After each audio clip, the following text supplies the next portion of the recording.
Hey everyone, we are back from Vietnam since 3 months and I've been making all our travel videos from it. In this one, we will be telling you a few tips from our 3 weeks experience there. We have a total of 11 tips for you, which are weather, renting a scooter, driving a scooter, other general tips for scooter, SIM card and network, money exchange and credit card, Grab and taxi, transportation in Vietnam, food, drones and visa. So, if you too are planning a trip to Vietnam, this video might interest you. About the weather, let's start by saying that Vietnam is really long, and as such have 3 very distinct types of weather: north, center and south. The best time to visit the north, which are Hanoi, Sapa, Ha Long Bay and Tam Coc, is autumn, so from September to November, if you want less rain and cool temperature. The raining season being summer, June to August. The best time to visit the center, Hue, Hoi An, is from February to April, when the weather is dry and the temperature not too hot. But, for your information, the dry season runs until August. The rest of the year is the wet season. The best time to visit the south, Ho Chi Minh City, the Melcong Delta or Phu Quoc, is from December to April, May to October being the wet season. Therefore, February to April is the best time to visit Vietnam, especially if you plan on visiting more than one region of it. We visited Vietnam in April, and while we first planned on doing all 3 parts, we quickly gave up south to have more time in the north and central of Vietnam. We had an amazing weather in central Vietnam, however, had a really mixed one in the north.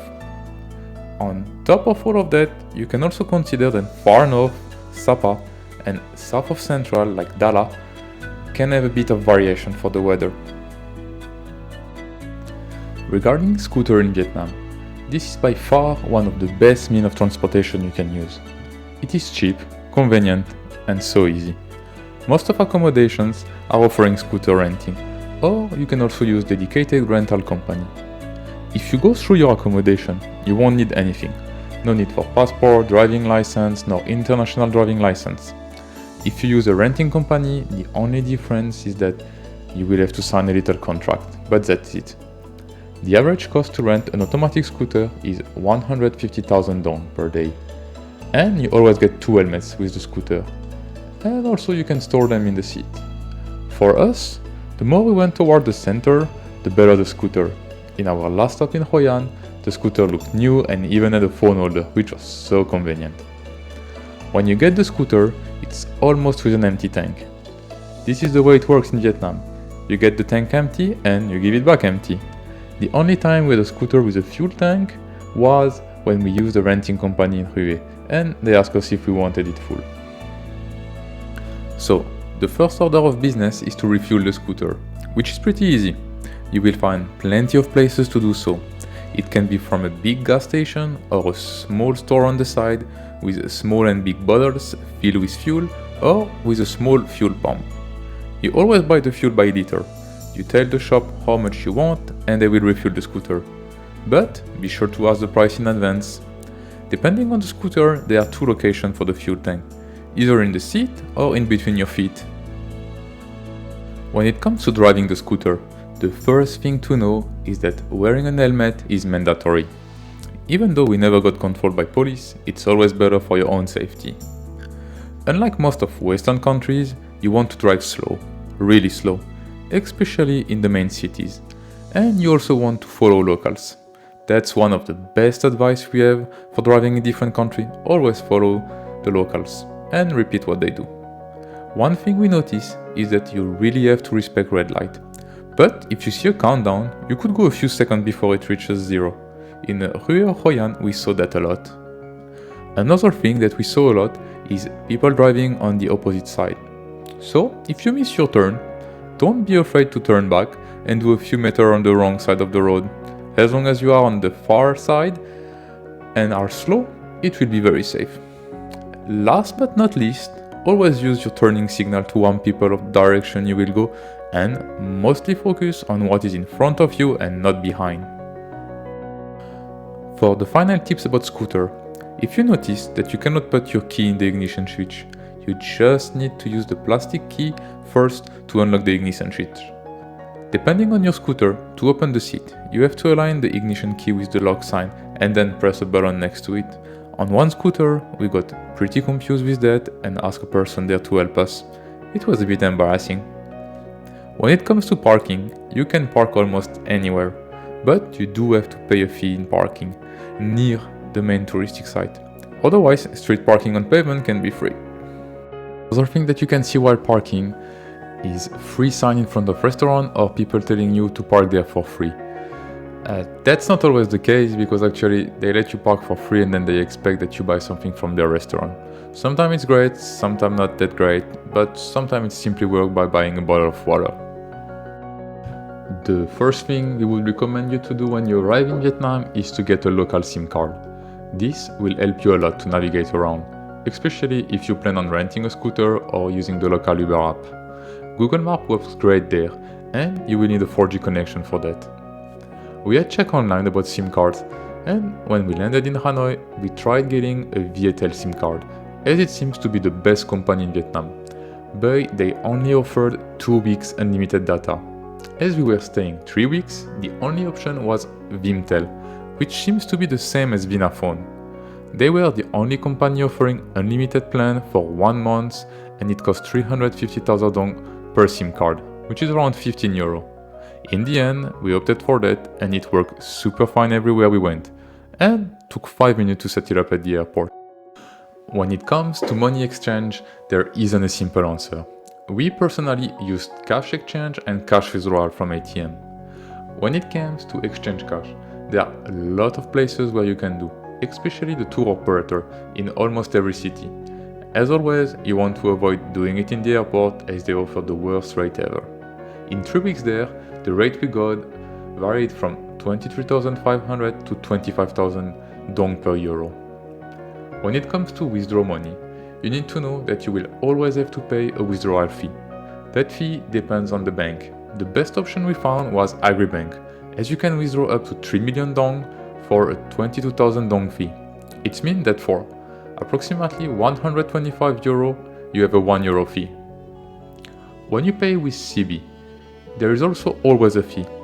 As by law, if I am correct, you have to pay a fee that we saw fluctuated from 3 to 5% of the total amount. All of that is of course without taking into account the fee that you will have from your bank back home. When it comes to taxi in Vietnam, it can be a hassle, as there isn't any rule. That's why the best option to move around in taxi in Vietnam is using the application Grab, which is the local Uber. It is easy to install on your phone, easier to use, and has an English interface. What is amazing is that you know the price you will pay.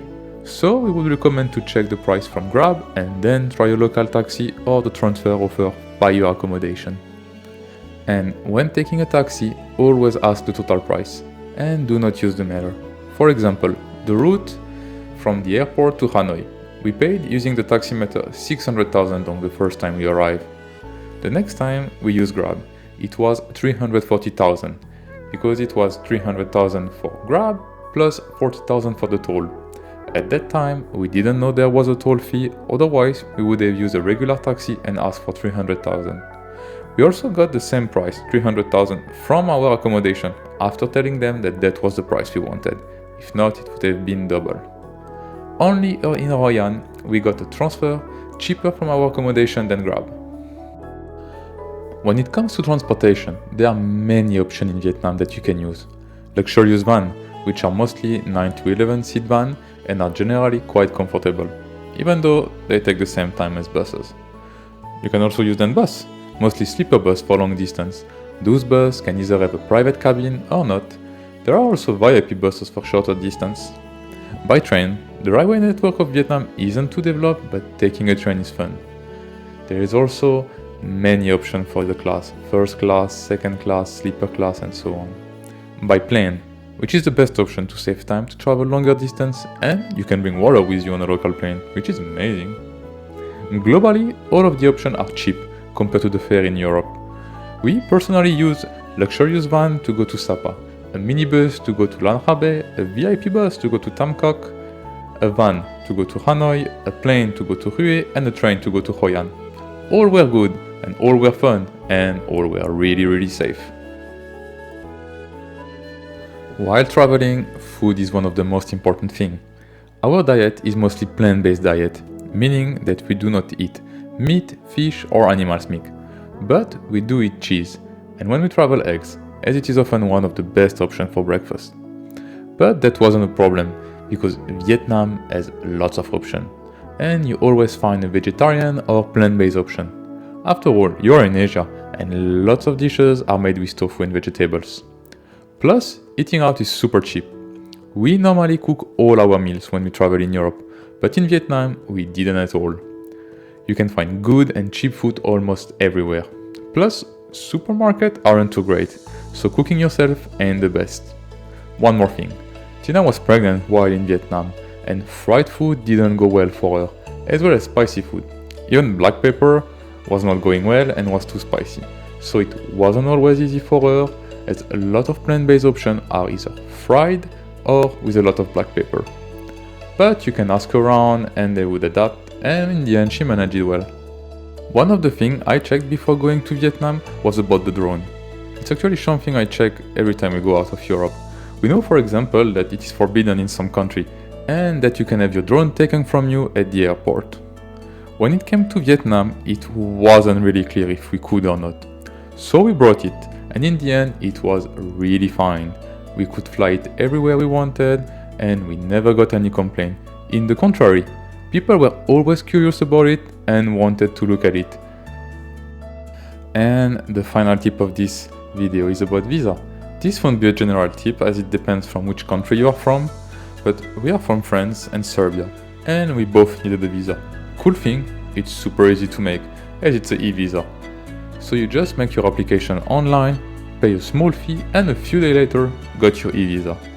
I even made a mistake in my application and got an email from the authority to correct it, which I did and all went fine, just took a couple more days. Once in Vietnam, we were asked about the visa only once, when we arrived in Hanoi.